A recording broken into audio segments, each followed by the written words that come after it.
Right, Manaia, you'd be familiar with the harness sicko, wouldn't you, from the ACC Sportsbook? Yes. Well, yes, but no, because no one knows who he is. No, that's true. Or she. But let's be honest with ourselves. It's a he because he's left a voicemail for us a couple of times. So unless he's identifying as a woman, could be. Who are we? Yeah, who are we to judge? Anyway, if you think he's a sicko, he's nowhere near a harness sicko than Nikola Jokić. Oh. Now, I've seen this. he obviously NBA MVP multiple times. Yep. But have you seen footage of him winning his horse race? Yes, I have seen this. Yeah. So he and the memes going around. He didn't look like. There's a screenshot of him after winning the NBA championship next to him when his horse wins some like Div 3 shitter in Serbia, and he's crying. He's literally crying. Yeah. And when he won the NBA championship, it looked like he didn't care. There was a press conference where they were asking him, like, are you looking forward to the parade? Do you remember this? Yeah. After they won the championship, he's like, parade, when's the parade? They're like, Saturday. He's like, no, I have to go home. I've got my horses racing on Saturday. He couldn't give a shit. I read a story the other day that he has declined an extension with the Denver Nuggets, which has sparked rumors that this dude's going to retire. Like, he's made enough money. He obviously just wants to watch his horse race. And not any horse race either. No. It was some kind of, like you say, Serbian horse race where it's not trots. Because the What is it? The horse doesn't look like it's in a trot. Because traditionally, the horses or the gallops or trots, they can't get into a gallop. But the footage of that race, it's honestly, because the video kept popping up on my feed and I kept scrolling past it. Because what I thought was going to happen was that the jockey was going to get kicked in the head or something. Because it's ridiculous. The guy's flapping around. His legs arms are flailing. His legs are akimbo. The horse is going full gallop. He's sitting on a piece of leather between two wheels. It looks wild. It's like they just put wheels on a park bench and chuck some guy on there, Jason Hoyt, blind drunk, just flailing around. And then he wins on this goat track that looks like it was in the deserts of Tatooine. And he just steps over the fence onto the track to walk over to see his horse. Yeah, steps over essentially a deer fence. And then runs up. It's great. I love watching it. All the videos of him like dancing in clubs over there. And where's he from? He is Serbian, right? Yeah. Over there in Serbia. And then his brothers, when they go to the games, they look like mafia henchmen. It's the best. He's the best. Get him down to play for the Breakers for a year, and then he can hang out with our harness sicko. Yeah. And he can head down to Addington every Friday night. Well, we could just, sign him to basically race and train horses. But then we'll be like, part of your contract is we just need 8 games for the Breakers. Just 8 times turn up. Yeah. Home games at Spark Arena. Just play the home games. You can play like 10 minutes if you want. But all we need is when the finals come around. It will not be hard for him. I think he'll find it quite challenging given the harness scene in New Zealand, turning up with the Serbian mindset. Yeah. Trying to run out onto the field. He gets tackled by some bouncer in rugby boots. So check that out. It's all over social media. So I think we've stuck it on the ACC Instagram, Facebook. Go check it out. So we'll get into it. Manaia, live from the Export Beer Garden Studios. This is the Agenda Podcast for Tuesday, 28th of July. The Agenda Podcast, the home of sporting nonsense and claptrap. Brought to you by Export Ultra. We get a bit of a rugby break at the moment, Manaia. Get a couple of weeks off before the All Blacks head over to South America and smash some Malbec and drink and eat some steak. Yeah. Did you ever go to South America on a rugby trip? I did go to the very first All Blacks Argentina game when they were part of the Four Nations or whatever it was. Rugby Championship. Yeah, the Rugby Championship. So, because then New Zealand chartered a plane. Awesome. And I was lucky enough to get on that plane. Where was the game? It was in Buenos Aires. Buenos Aires. It was wild. My understanding of Argentina is that they consider themselves more European than South American. Yes. Is that sort of the vibe there? Yeah. Is it European? It is, and it's kind of, architecture is quite European as well, with all the kind of colonial history that it's got. Yeah, it seems pretty cool. When I was, I think 6th or 7th form, our school went and did a exchange over there in Argentina. The fundraising went for probably like 3 years. I can imagine. There wasn't a pine cone left in a field in North Otago by the end of that. And I didn't get to go on the trip, but I would just have loved to have seen the dads, because they got given a phrase book on the way over there. And we're talking about South Island farmers going over to gracias over in Argentina. I just wish I could have seen it. Oh, but pretty similar to the flight I went on, which was full of rugby hundies. Yeah. And most of them were from the rural sector because you could just chuck it on the farm and pay you know, 15 grand each, which most of them paid to get on that flight. Yeah. I think it was quite a long time in Buenos Aires. It was like 7 or 8 days. Awesome. Because you flew over with the All Black team, and so they went quite early. So is it a massive flight? It was a long way away. Yeah, it is. Wasn't too long. I think it was like only about 12 hours, maybe. Yeah. But I got into a little bit of trouble because I was there on my own. I had no responsibilities whatsoever. And I had a friend who lived in Chile, and he flew over. Lee Hart. To stay with me. It wasn't Lee Hart, actually, but I mean, just as dangerous. And who could... It was just as dangerous as Lee Hart. No, not quite that. Slobodan Milosevic. But one night, just to cut a long story short, one night, because he was... There's a guy I went to university with who's quite... He had an aversion to winding up taxi drivers. Oh, right. You know, like whether in New Zealand or overseas. And his, you know, he would always start off with the what's the longest trip you've been on, blah, blah, blah, and then just slowly wind into him and start playing with the shit on his front of his taxi. It's just a real annoying shit Changing like that. settings. Yeah, all that shit. But he can speak fluent Spanish as well. So he's conversing with him in Spanish. And it started to get more and more heated between him and the driver. And Sergio. Yeah, and it was starting to get to a shouting point match. And then the taxi driver just put the brakes on into a curb, and he turned around and went, "Get out lane and run." I was like, "What?" I opened the door, and we just both of us running. This taxi driver is out of the car with a knife chasing us down the street. And the hotel's about 1 kilometre away. And I was like, "What the fucking hell?" And he's like, "Just run, man." And so we get to the hotel. It's like one of those ones where it's after hours, because this was like 3 or 4 in the morning. Yeah, and we have to swipe the card and the door opens. And we're like, door opens, and then it closes just as he arrives. He's like, bashing on the door, "You de la puta!" And of course, we're inside going, "Fuck you." And then went up to bed. And what did he say to him? He caught it, like, they were arguing. There's that one phrase that's like, your mum's like a dog or a something. whore or something, or son of a whore, or daughter of a whore. It's la puta or something like. It's something like that you say it and they just flip. What is it about certain cultures because like your mate has never met this dude's mum before. Nah, so you know what I mean? They all, like Zinedine Zidane. Remember when he headbutted that dude at the Football World Cup? Apparently that guy said that he banged his sister. But it's like, you know, he's never met your sister.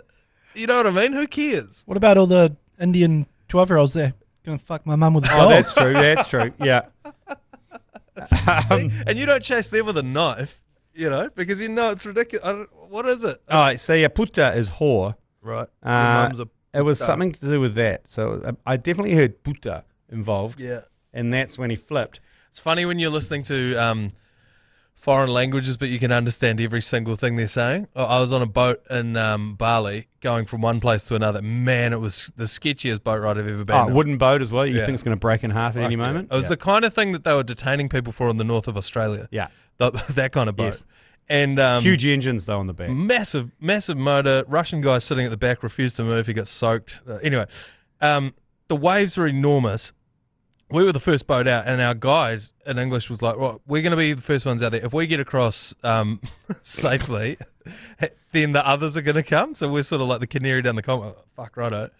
And as we're going along, you could hear the salty old Indonesian boat driver radioing the other boats. And I don't speak Indonesian, but I could clearly hear him call the other guys a pussy because he's on the radio and he's like, "Yeah, pussy." And then put the thing down, laughing his ass off.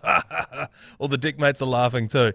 About 5 minutes later, the waves got even choppier, and he stopped laughing, and all the other guys stopped laughing. They got real serious, and that's when I started freaking out, because the guy who's just called everyone else a pussy is all of a sudden like, a pussy. It's like, shit. Hang on, let me just lock in here for a second. Everyone stopped laughing, and it was absolutely terrifying. And the other thing is videos of those boats, they go down all the time. Oh, they snap in half and just go under because they're all wooden. They're all just these wooden old things, and they paint them to make them look like they're fiberglass. Yeah.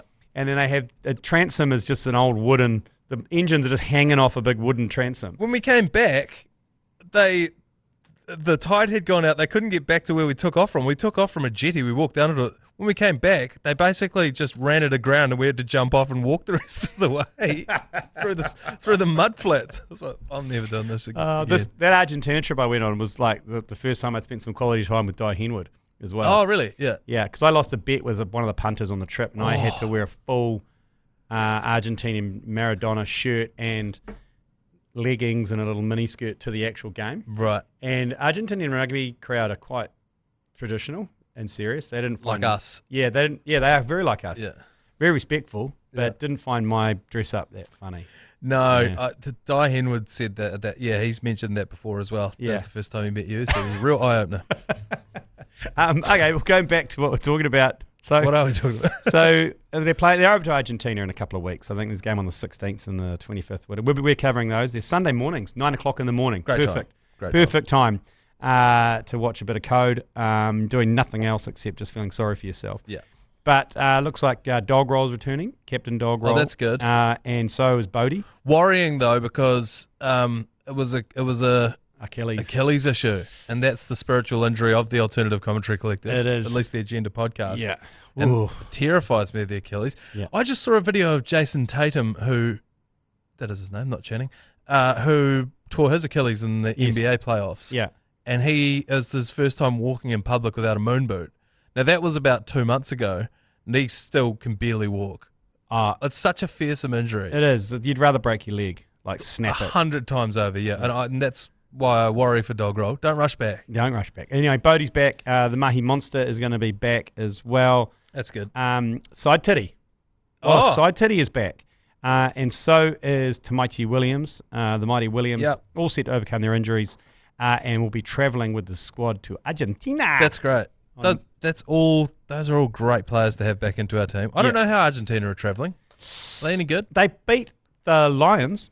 Yeah, right. On the start of their tour. They're always difficult to play over there because I think one game might be in Buenos Aires and the other one is up in Malbec country, up in the Red Wine District, up in the mountains. It's niggly, just niggly. Yeah. But there's quite a few players that have been released to go play NPC, which is always good. Brodie McAllister's back to play Canterbury. Yep. Pasilio Tossi is playing for the Bay of Plenty. The Bop, yeah. He's playing for the Steamers. Christian Leo Willie will be shredding his guitar in the octagon. Yeah, Big Willie. Papali'i don't preach for counties. Manukau. Tava turnover for Tasman. Fins up. And Moni Narawa for Bay of Plenty for the Steamers as well. And Dobro for Waikato. And Ruben the Love Muscle will be playing for Wellington. I like this. I like but I just wish that we could clear out the calendar so that they could play a full season.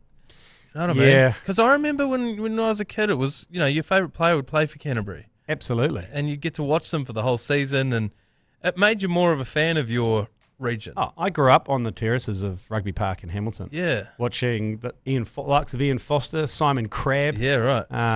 Andrew Strawbridge, Graham Purvis, Warren Gatlin. Yeah. Steve and Rob Gordon. They were all playing in and out of the All Blacks, all of those. Richard Lowe was there. This was pre-Super Rugby as well. Yeah, pre-Super Rugby. This is NPC. But even once Super Rugby was in, I always felt more of a affinity to your local NPC team. Yeah. Like it was Canterbury and obviously South Canterbury for me. Yeah. And whenever Canterbury would come play like a pre-season game at Alpine Energy Stadium in Timarugi to go and watch it. What's the vibe, South Canterbury, this season?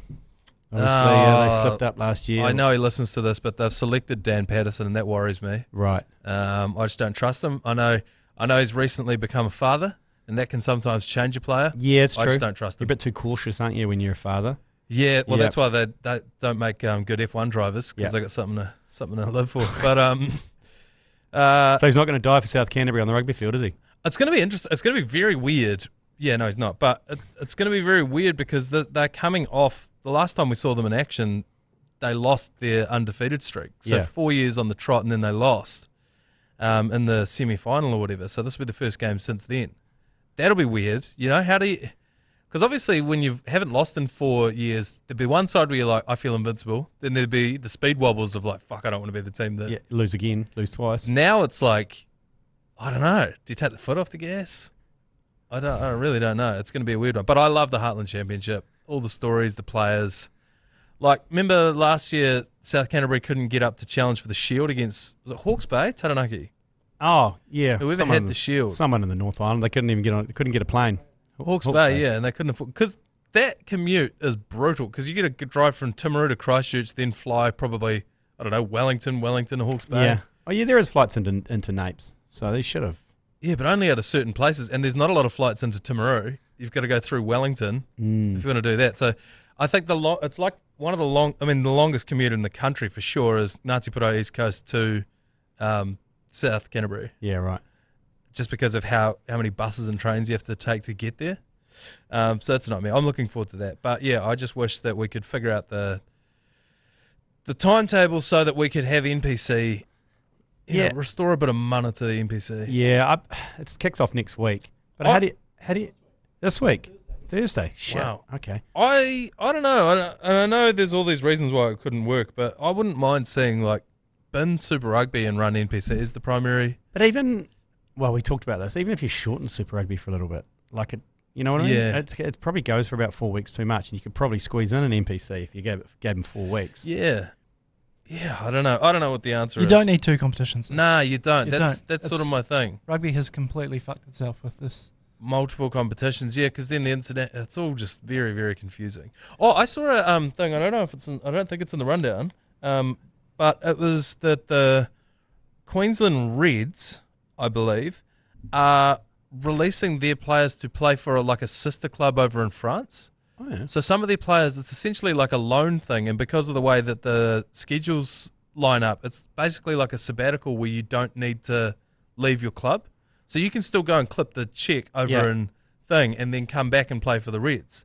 And as part of that, they're going to go over there and play against that team in like an exhibition match. That's interesting. I think that's probably where it needs to go, eh? So it's like your sabbatical doesn't mean you're gone from the Hurricanes for a whole year. Yeah. You still get to go over, clip the ticket, and then come back. That would be an interesting way to look into that. Yeah, it's going to be an interesting couple of years because obviously you've got that global league that Saudis are getting behind as well. Yeah. That's sniffing around. Yeah. And they're sniffing around people like Roger. the likes of Roger Tuivasa Sheck and whatnot. Yeah. So again, that's going to be messy as well. But a couple more weeks' time. Sunday the 16th of August is that first Argentina Test match live on iHeartradio, 17th in Radio Hauraki at 9 a.m. in the morning. Just quickly, don't forget Snickerchangy Sports Scholarship is up and running again this year. Every month we give away a scholarship. Text CHIP to 32336 to win that scholarship for you. We had Finn in Dunedin and James from Wellington recently. Very suspicious. Finn and Dunedin, Finn won in Dunedin, did he? Hey, you know what? He was the better Finn. Oh, was it? He was the better Finn. Finn's up. Yep, that's right. Hey, we'll take a quick break and we'll be back with a little bit more shit. Sport. You'd be a big fan of the Tour de France. Oh, I live for it. Tour de France. I do. It ruined my first ever trip to Paris. Oh, yeah, okay, they closed the streets down. They closed the streets down. I was only there for like 2 or 3 days, and I was like, I can't go anywhere. Yeah. Like, it's not. It wasn't even a case of, oh, what a great opportunity to go and see it. Like, you can't get, the streets are packed. You can't get to the front to even see them. They finish like up the, where do they finish? Champs-Élysées. The Champs-Élysées, yeah, so you couldn't get there. The big museum with Mona Lisa in there. Yeah, the Arc de Triomphe. They go around that a couple of times. They go around there. So, yeah, it sort of ruined that for me. It is, you know, I much more I don't like racing of anything. I definitely watched the 20-minute highlight package of the tour. It's basically one big ad for France. Like the helicopter drone shots of all the villages and everything. Isn't that exactly how it started? Yeah, it was. It's a newspaper. To sell newspapers, yeah. Yeah. And now little towns pay money for it to go through it. I mean, it is beautiful. When you watch that and they go through some of those little towns, like, fuck, that's cool. Yeah. And I grew up with some of my best friends are mad cycling nuts. Oh, yeah. So I know everything I know about cycling, I know against my will, but I do know a fair bit about it. Holly Edmondson, Olympic cyclist. Yeah. I grew up with her and her brothers, really. her parents went over there to watch the end of the Tour de France. I think everyone knows someone who's going through the life stage of buying a simulator in their garage, sticking their bike on a roller, and then having a 40-inch TV and doing the Peloton whatever software, and then you basically put a headset on and talk to other people and ride in a Peloton. I've seen this, yeah. Everyone knows someone who's doing that. Yeah, right. And I don't know how to feel about it. I'm like, cool, man. Well, that's essentially video gaming at that point. Yeah. With a little bit of exercise mixed in. Now, you might not have, I'm sure Joe would have, been in a Call of Duty lobby before. Some of the most horrific and, let's be honest, anti-Semitic, I don't know why, shit chat goes on in those lobbies. They shouldn't allow children in that lobby. God, no. It's Yes. like the stuff that gets DM'd to Joe when he posts that Tiger King Coley meme. It's that kind of stuff, but it's being said to other people via the magic of PlayStation. Oh, God. I hope that the mammals are keeping that tradition alive. Oh, I don't think so. I think the mammal chat is just real, straight down the middle. Hey, man, how are your times? Yeah, good, lately? man. Like, bro, someone dropped in front. Yeah, good. Keep going. Yeah, keep going, Butch. Keep going, Butch. Keep going, James. Well, I might have given away the person I was talking about. He would too. He does. Yeah. He's got a little outhouse. He's got a little garage he does it in. But anyway, just go for a bike ride. Tadej Pogačar, he's won his fourth title. Yeah, I saw that. Slovenian. So that's quite, because wasn't what did our man get? 7. Armstrong.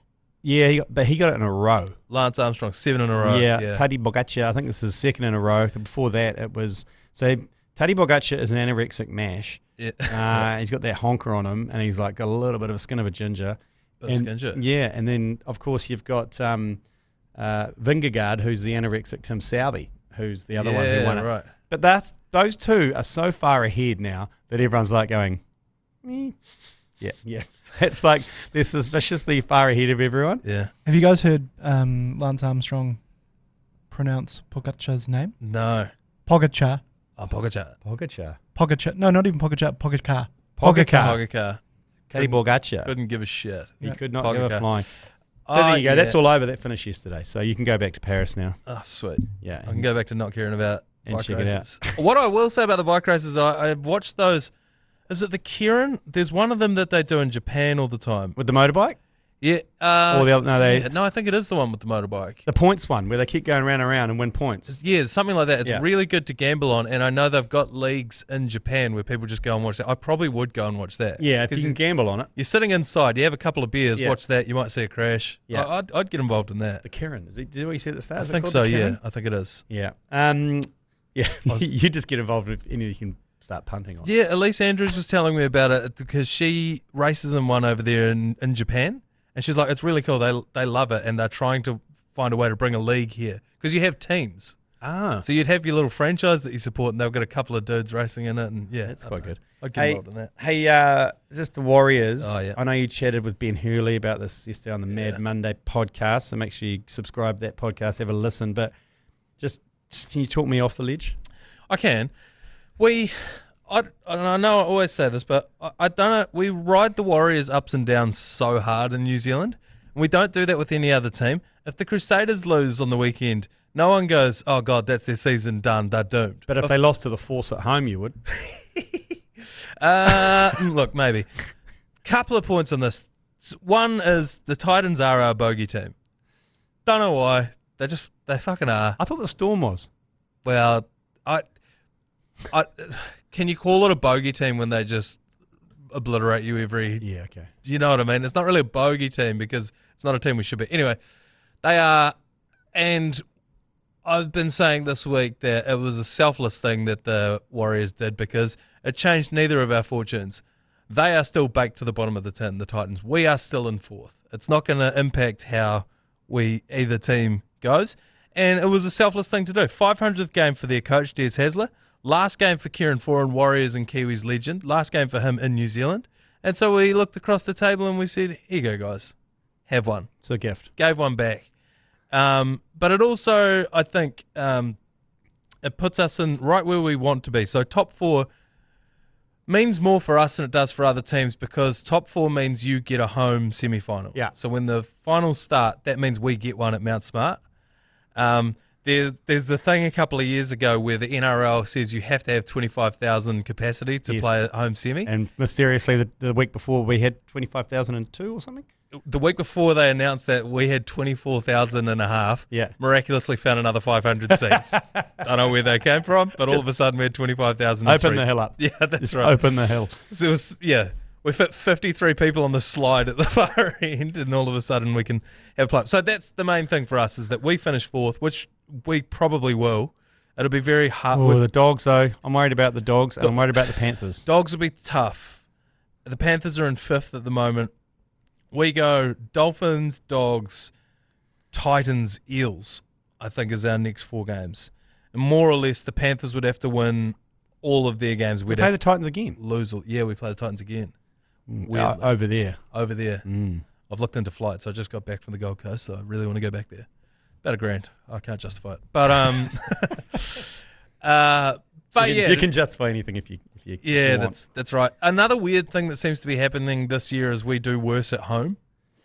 That's not good, is it? Don't know why that is. Used to be a bit of a fortress. Yeah. I don't really know why that is. I think for us, it's our attack is a bit has sort of been a little bit lackluster this year, and basically Luke Metcalf was our only thing in attack. Now the big issue that we have to face, that everyone's talking about it, is the Dallin Martinez-Lesniak flying off the line. Kieran Foran talked about it at the end of the game. He's like, yeah, we saw that. We were really targeting it. Now we come up against the Dolphins this weekend, and I watched their last game at Suncorp. I was at Suncorp, sitting in the corner where they scored all their tries in the first half. Let me guess. Dallin's corner. It is terrifying because they've got Herbie Farnworth who looks, and every time he touches the ball, it's like, this dude's going to score a try. Doesn't matter where from. They got the hammer. It is worrying. I don't know how we're going to go against. They get 2 starting props back this week as well. Yeah. So it's going to be tough. But I think all year the Warriors have made a name off winning games that they probably shouldn't. Yep. Ironically, they've been losing games they probably should. If I was going to try and talk you off the ledge, it would be we probably didn't deserve to win that Knights game where Lecker scored that one try. Okay, so it's getting one back. We've given one back to the game, I think. Given one back to the gods. Yeah. Okay, fair enough. Hey, just if you haven't heard already, we've got a new series, special agenda series out called Versus, which is profiling some of the biggest sports rivalries in the world. Brought to you by Bond's Chafe Off Undies. You'd be a big fan of these, Manaia. I haven't. Wow. They're coming. They're coming, and you can test them out. They're like anti-chafing undies, so you look after your ball sacks. They've got special technology in them. This is going to shock you and the listeners, and I know it's shocked people before. I don't really get chafing. Get out. I know. I look like the exact kind of guy who gets chafing. Yeah. I've been for 3 runs since Saturday as well, by the way. Flex. No chafing. No chafing. I don't carry my weight in my mid-thigh. Well, this will be a preemptive Joe strike. Jury, on the other hand. Oh, Joe Jury. He needs some of these Bonds Chafe Offs. Anyway, looking at the greatest frictions in the world, sporting frictions, we start off with a local one, and that's Auckland versus Canterbury in the 1980s. Yeah. Looking at all the Ramfleet Shield challenges, looking at the whole NPC in the 80s. And speaking of kind of ramping up crowds and squeezing them in, that game of the century in 1985, when Auckland went down to Canterbury to challenge for the Shield, there is no crowd management there. Like they basically let the whole of Christchurch into Lancaster Park, and they are on the sidelines. And that's the game where Grizz Wiley punched someone in the head on his way to the sideline. In the crowd. Yeah. So join myself, Jeremy Wells, and Dylan Cleaver on that one, available on iHeartradio, wherever you get your podcasts. And we got one coming out every Monday, and this Monday's one is a cracker as well. Goes deep into India and Pakistan. But here's a quick teaser of the Canterbury-Auckland 1980s game. The occasion was so big, and I guess when you come out of the tunnel, it felt like everyone in Canterbury was there. It must have been quite, emotional to see that the town that was so invested in you. So they did a lap. I think that's the least Canterbury thing I've ever heard. Yeah. Getting ahead of yourself. But I mean, they're probably just doing it to be polite because as you said, such an amazing turnout. And they were probably just saying thanks to the fans. It would have been quite motivating, thinking these guys think they're going to beat us. They're celebrating already. But it didn't go so well first half, did it? Auckland rinsed them. They did it mainly through the line-out. There were dark arts in those days, particularly with line-outs. And so what Auckland recognised was that Canterbury had this incredibly good, grizzled, hard back row. Don Hayes, Jock Hobbs and Dale Atkins at number 8, but you could get a cigarette paper under boots when jumping. So Auckland just kept going to the back where they had a guy called Glenn Rich, who was a very tall number 8, and just absolutely dominated. At half-time, it was game over, really. 24-0. This is from the book Grizz. Wiley wasn't angry about his team being down 24-0 at half-time. Moore felt sorry for them. He came out, grabbed the ball, said, "Look, they scored their points with this. So can you." And before that inspiring speech from Grizz, he had made his way down to the halfway from the stands and had been accosted by a Canterbury fan, obviously upset that they're getting pants 24-0. Grizz turning and with a quick left jab, just smacking him in the head and carrying on onto the field. Yeah, fair enough too. One of the greats. Anyway, Trent, get onto that. It's available now, like I said, on iHeart, wherever you get your potties. Take a quick break. Back with some yours, please. Yours, please. Brought to you by Export Ultra. 6 to get through, Manaia. First one, yours, please. Hey, fellas. Just listen to you guys talk about the fact that a jockeyless horse always seems to win the race. Yeah. You do realise that's because they're a jockey lighter than all the other horses. Yes. You fucking idiots. What? Anyway, love yous, fuck yous. Yeah, yes. The jockey's about 40 kgs, but doesn't, like, all the other horses are handicapped as well. But how do they know to win, or how do they know where to go? Well, they can't walk off the track. They're literally stuck on a track. There's nowhere else to go. Plus, also, all they've done their whole life is get caned to run in a straight line. Yeah, we're talking about how it's always the jockeyless rider that wins the steeplechase. Yes, a jockeyless horse. Yeah. Yes, of course. The inference is because it's light. You haven't seen through the Matrix and found something we couldn't conceive of. I just think it's quite funny when you see a horse winning a race with no jockey on board. Yeah, because then in my mind I'm like, well, why don't we just do no jockeys? Great point. Why don't you just put all the horses in the starting blocks? Go. Yeah, like the dogs. Greyhound them. Yeah. Did you guys see that video in Peru? I think it was where they just raced jockeys. So they had the jockeys in the starting blocks. And they're all like about 3'5", and then the gates open and these jockeys run it was only about 100 meters. But but they're actually slower in that race because they don't have a horse underneath them. Did you know that? Okay, next one, yours, please. Yeah, g'day lads. Had the pleasure of meeting Seamus from Between Two Beers, and thought, fuck, here's my chance. After hearing Manaia complain about getting called Seamus for the last fucking eternity, yes. I thought, I'd get one back for the boys. So. For the next 15 minutes while having a yarn to Seamus, I proceeded to call him Manaia. I don't think he understood what the fuck was going on, but I sure got a kick out of it. You're welcome. Cheers, lads. Oh, man, what a great New Zealander you are. Thank you so much. That's the best one we've ever had. That warms the cockle. Well, the funny thing is he wouldn't have known that you were doing it on purpose because it happens so often. Well, it hasn't happened in a while. But yeah, it happens so often that he would have just been like, oh God, here's another one.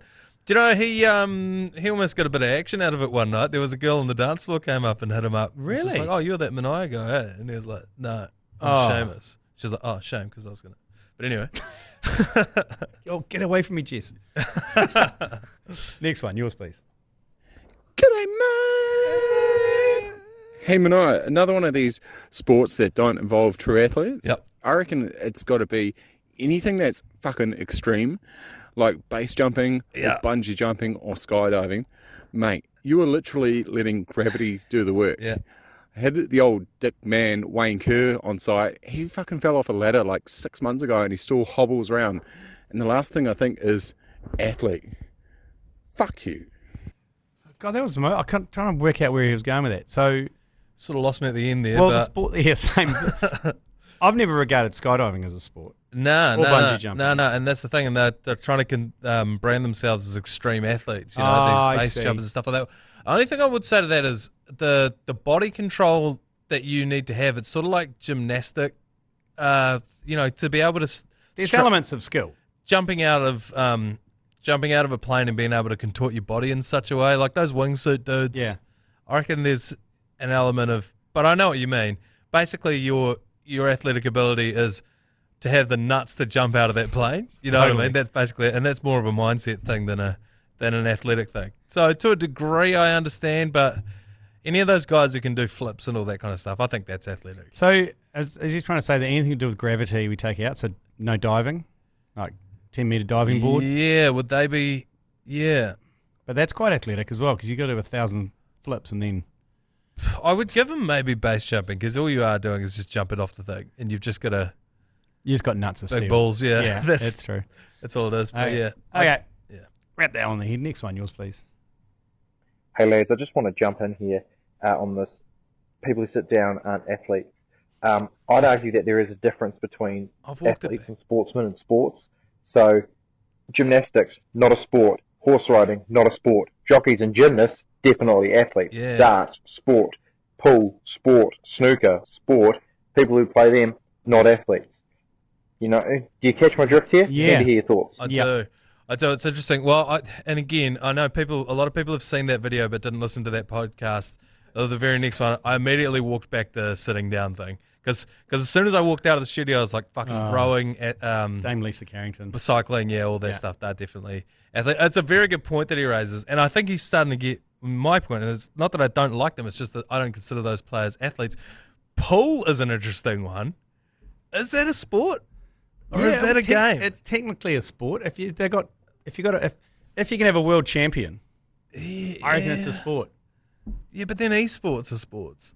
Yeah, And unfortunately, the Rubik's Cube, there's a world champion of that shit. I can't get on board esports. I can't get on board. The same way you feel about esports is how I feel about motorsports. Yeah, I can't get on board. I'm on the TAB, and you can bet on esports cricket, and some guy. That is funny. Kane Williamson to score a ton in Ricky Ponting cricket. I can't get on board with that. Yeah. I try. I thought, I'll give it a go.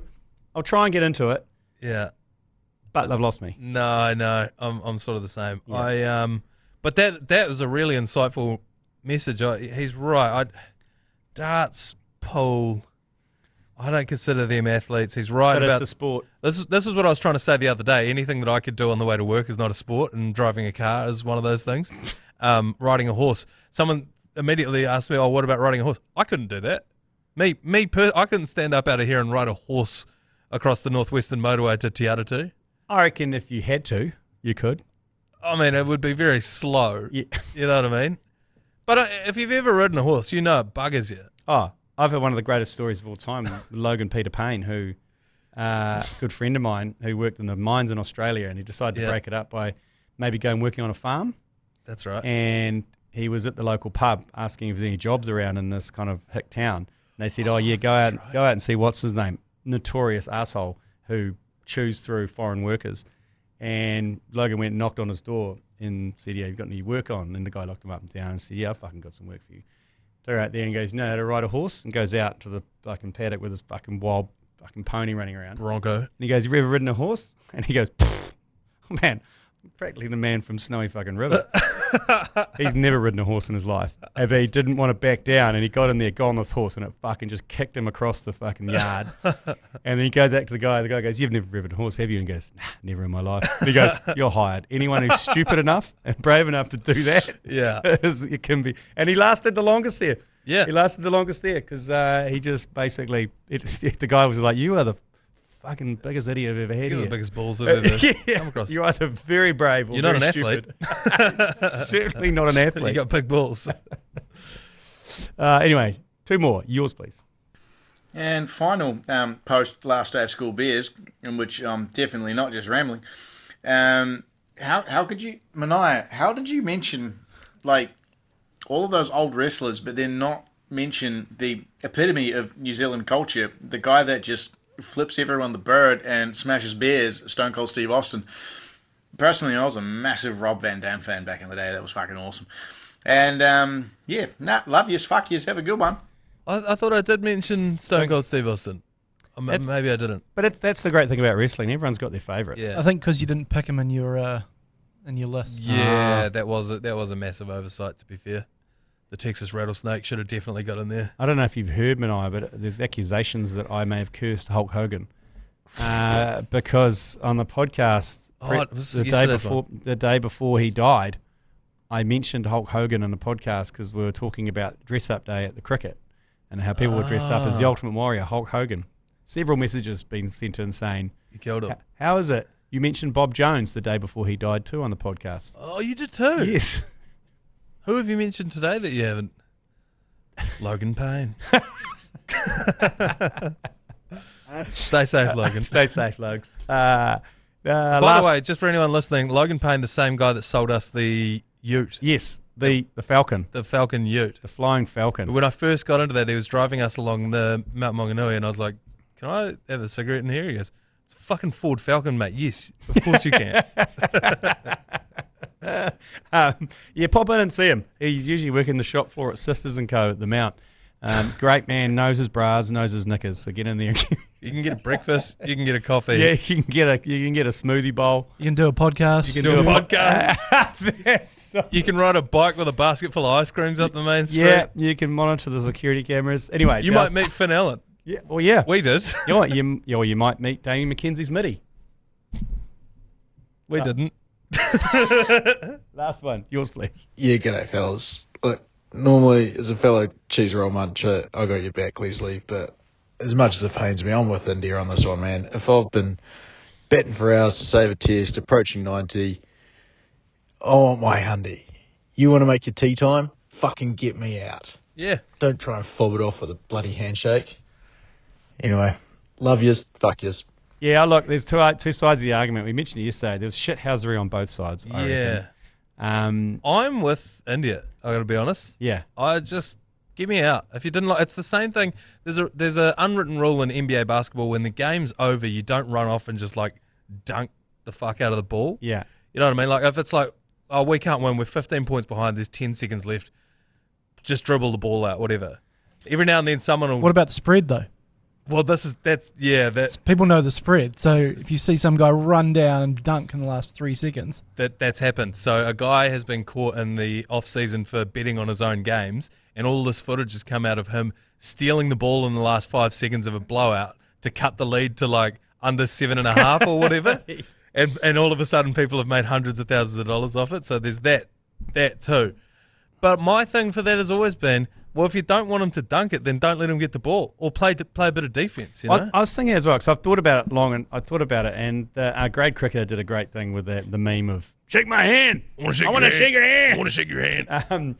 But it's right, because they could have gone the other way. Like Stokes could have gone the other way and go, okay, there's 10 overs left in the day, 15 overs left in the day. Should we call it? I'm going to, he asked to call it, and the guy went, no, we want to get our centuries. We're like, then you could have turned it and gone, well, I'm going to make it as hard as possible for you to get your centuries. Yeah. Have a defensive field, put everyone back, bowl wide of the crease. Play for something. Yeah, and then force them to try and go for it, which might get them out. Instead, they just kept on bowling and just wouldn't field the ball and let them run twos on singles. Because there's one more test, right? Yes. So there is something to play for. No, but England are 2-1 ahead. But what I mean is, what I would do is, you want to play? Well, tighten your chin strap, because we're coming for your fucking head. Yeah. For the next 10 overs, all at your throat. Yeah, totally. You know? It could have been like, you could have changed it like that. Instead, they dropped lip. Yeah. And you didn't expect my handshake. But and then they made it about something other than what it was, which was the game still had time to go. Play the game. Yeah, and then there's a controversy around the guy in the Pakistan shirt who got thrown out. I didn't see that. So before the day's play, there's a guy in the crowd with a Pakistan one-day shirt on. Right. And security go up and go, you got to cover that up. You can't, like a gang patch. And he goes, nah, why? No one's got an issue with it. Yeah. And they're like, no, you need to cover up or you can come with us. And the guy's like, no one's got an issue with it. I can't wear my country's shirt to a cricket game. It's like wearing a Warriors game when you're not going to a Warriors game. So there was a big investigation. I mean, there is looking at it, you can't go to an India-England game, look wearing a Pakistan shirt and not expecting a bit of shit. The security guard looked at him and just went, I can't be fucked with that. This is going to be a long day for all of us if you're wearing that. Go and cover it up because I'm not doing this. Yeah, and it's all, of course, it's been filmed on social media, and now it's been going everywhere, and now there's an investigation. And he's a white guy from New Zealand, which kind of makes it a little bit. No, he's not. But right. Yeah. Anyway, okay. It was Lane. It was me just winding up some Indians. Stir in the pot. But that last test is actually going to be a cracker because it's been the whole series has been full of shithousery in terms of last game was ridiculous, slowing play down, all that shit. All of the worst parts of cricket have been brought out in this series. So 669 runs and innings, that kind of stuff. Yeah. Anyway, we'll knock that on the head. Thanks for coming in, Manaia. No worries. Thanks for having me. And we'll catch you later. You've been listening to the ACC's Agenda podcast, brought to you by Export Ultra. For more episodes, like and follow on iHeartradio or wherever you get your podcasts.